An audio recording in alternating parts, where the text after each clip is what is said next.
आज हम लोग बायोमेडिकल वेस्ट के बारे में जानेंगे।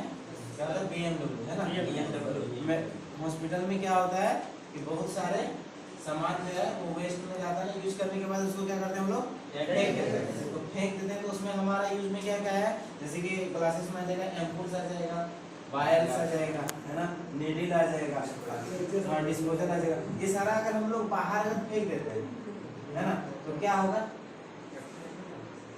बैक्टीरिया भी फैलेगा, प्लस ये इससे इंजरी हो सकती है, दूसरे को चोट लग सकता है, इंजरी हो सकती है। अगर एम्पूल गला से इधर टूट के इधर उधर बिखर गया कर सकता है, और खेती में भी दिक्कत हो सकता है अगर खेत वगैरह में फेंक दें तो, है कि नहीं? तो इसका क्या होता है, पूरा रिसाइकल होता है, मतलब रिसाइकलिंग करते हैं। और अगर और सारा इन्फेक्टेड जितना भी सामान होगा अगर उसको फेंक देंगे तो ये बाहर भी इन्फेक्शन जाके फैल जाएगा। तो इसीलिए हम लोग क्या करते हैं, इसको अलग अलग जगह पे सबको रखते हैं। इसलिए हमारे पास हॉस्पिटल में क्या होता है, अलग अलग प्रकार के डस्टबिन होते हैं। तो हमारे क्या है, पहला क्या है, रेड है, रेड के बाद ब्लू है, ब्लू के बाद ये ब्लैक है, ब्लैक के बाद येलो है, और व्हाइट हमारे पास नहीं है, दैट इज शार्प कंटेनर। क्या था वो, शार्प कंटेनर। ठीक है, तो शार्प कंटेनर में हम लोग क्या क्या डालते हैं, सब ये बताएंगे शार्प कंटेनर में क्या क्या डालते हैं। ये डस्टबिन के बारे में आप लोग समझ गए, ठीक है?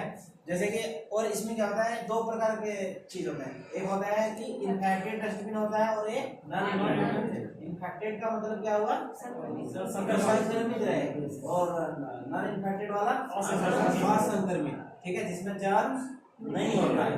ठीक है, तो क्या होता है कि अगर हमारे पास अगर वायर टूटा हुआ है, वायर टूटा हुआ है तो हम इसको किस में डालते हैं, ब्लैक में डालते हैं।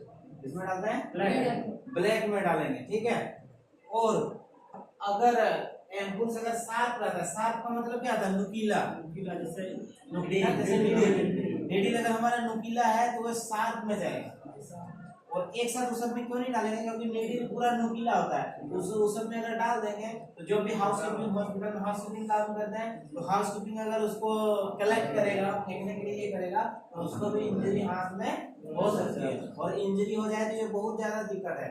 क्यों, क्योंकि ब्लड से ज्यादातर बीमारियां फैलती है। मान लो वो HIV पॉजिटिव है, तो अगर उसकी लगी हुई प्रिक की हुई नीडल अगर अपने में इंजेक्ट हो गया तो क्या होगा, वो वायरस HIV वायरस हमारे अंदर भी आ जाएगा। इसीलिए हॉस्पिटल में क्या होता है कि पहले अगर आप लोग ज्यादा काम करोगे ना तो पहले ही आप लोगों को वैक्सीन दे दिया जाएगा एड्स वाला, ताकि ये ना हो, वहाँ पे ये फैलने का बहुत ज्यादा चांस रहता है। ठीक है, तो और कभी भी अगर नीडल लग भी जाता है ना गलत से, तो ये जो नीडल स्टिक इंजरी का डिपार्टमेंट होता है तो उस जगह पे आप लोग जाते हो कि भैया हमको वैसे से नीडल चुभ गया है, ठीक हो गया है, तो फिर आपका जांच होगा, फिर पेशेंट का भी जांच होगा, फिर पेशेंट कौन सा कंप्लेन लेके आया था, कौन सा बीमारी हो करके आया था, हो सकता है वो HIV पॉजिटिव हो जाए, कोई और बीमारी हो, इसीलिए ये बहुत ज्यादा जरूरी है। क्योंकि हॉस्पिटल में अच्छे लोग आते हैं कि बीमार लोग हैं तभी तो हॉस्पिटल आए हैं ना, वो इन्फेक्टेड है। इतना समझ में आ गया। अब ये हमारा क्या आता है, पहले रेड डस्टबिन आता है। रेड वाला में क्या डालते हैं, जितना प्लास्टिक वाला सामान होता है ना, वो जैसे आईवी ट्यूबिंग, आईवी ट्यूब आपका सलाइन सेट हो गया, आईवी सेट को किस में डालेंगे, रेड में। अगर ये खत्म हो जाए तो रेड में डाल देंगे। समझ गए आप लोग, प्लास्टिक वाला।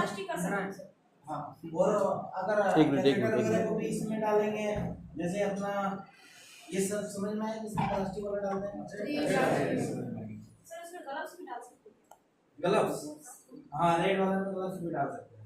ठीक है, अब अपना ये जानते हैं कि येलो वाला में, येलो में क्या क्या डालते हैं, येलो में क्या डालते हैं, तो बॉडी फ्लूइड पार्ट्स होता है ना, शरीर का अवशिष्ट पदार्थ, ये सब को किसमें डालते हैं, येलो में। तो ये क्या है, मेरा इन्फेक्टेड है, तो इन्फेक्टेड है, इसको ग्लव्स पहन के डालेंगे कि बिना ग्लव्स पहन के, ग्लव्स पहन के डालेंगे।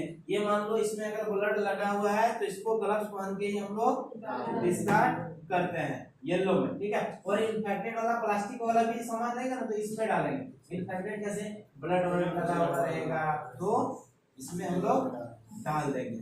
अब आ गया ब्लैक वाला ना, तो ब्लैक वाला नहीं, ये ब्लू वाला है, इसमें कांच वाला जितना सामान है ना वो सब डालेंगे। ये बहुत ज्यादा ऑयल यूज होता है, सीसी एंटीबायोटिक इंजेक्शन यूज होगा ना बहुत ज्यादा, तो उसको किस में डालेंगे? ग्लो में।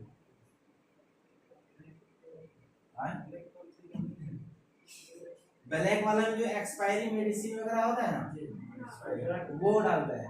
एक्सपायरी मेडिसिन का मतलब डेट खत्म हो गया है लेकिन एम्पूल वगैरह टूटा हुआ नहीं है, इसमें टूटा हुआ डालते हैं, लेकिन इसमें एक्सपायरी है लेकिन टूटा है क्या? टूटा नहीं है, उसको डालते हैं। तो ये इन्फेक्टेड रहेगा क्या ब्लैक वाला? नहीं रहेगा, समझ गए? और ये वाला इन्फेक्टेड रह सकता है, ये यूज हो जाता है। और बात बाकी अब आज है हमारे पास 7 कंटेनर नहीं है, तो 7 कंटेनर व्हाइट ही होता है, तो हम लोग इसको मानते हैं 7 कंटेनर, ठीक है? तो 7 कंटेनर में कैसे कैसे डालते हैं? नुकीली चीजें। अगर एम्पूल टूट के कट गया है तो इसमें डाल सकते हैं नुकीली चीजें, नीडल डाल सकते हैं। ब्लेड अगर रहेगा, ब्लेड किसमें डालिएगा? सोचरिंग करने वाला, स्टिच करने वाला जो नीडल है उसको किसमें डालिएगा? और जितना भी 7 चीजें हैं उसको किसमें डालते हैं हम लोग? क्लियर है? सर ब्लैक वाला किसको डालेंगे सर? ब्लैक वाला जो एक्सपायरी है ना उसको डालते हैं, ठीक है? तो ये था बायो मेडिकल के बारे क्या में। बोले कि टूटा वाला खाने पीने खाने पीने के लिए ना एक आता है जनरल वेस्ट। जनरल वेस्ट जो भी रहता है, आप लोगों को जनरल वेस्ट मान लीजिए हॉस्पिटल में है आप लोग, तो क्या होता है कि कभी कभी अगर स्टाफ रूम है वहीं पे अगर आप लोग कुछ भी ला के खाते हैं तो उसको डिस्कार्ड करेंगे, तो उसके लिए एक हमारे पास जनरल वेस्ट आती है। क्या आती है? तो उसको आप कहाँ डालोगे? ग्रीन में, इस सब में नहीं डालना है। तो जनरल वेस्ट जो